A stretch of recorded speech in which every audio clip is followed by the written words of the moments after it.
Kecelakaan lalu lintas terjadi di Jalan Sultan Mahmud Badarudin II, Kota Muara Enim. Sebuah mobil box menabrak sepeda motor yang mengakibatkan dua pengendara motor mengalami luka parah dan harus dilarikan ke rumah sakit.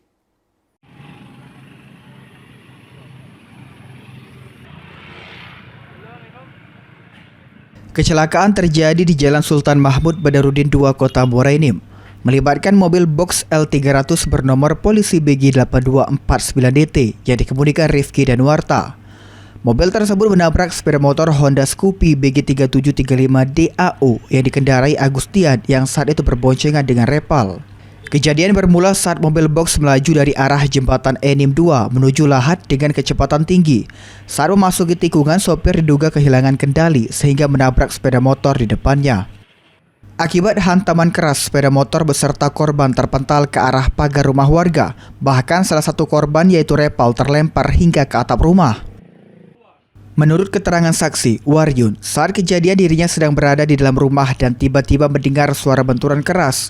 Saat keluar, dirinya melihat salah satu korban sudah tergeletak di depan teras dengan kondisi luka-luka. Sementara mobil box menabrak pagar dan hampir terguling dengan sopir dan kernet yang masih berada di dalam kendaraan. Ada yang bunyi kan kawan keluar nggak mau ngetepar gitu. Jadi nggak dari yang luka-lukanya apa-apa? Iya. Tadi nggak dari kamu?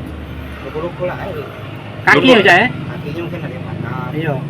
Tapi korban itu yang naik motor, yang keplanting di sini. Iya, yang naik motor ada planting sini. Kawannya kan.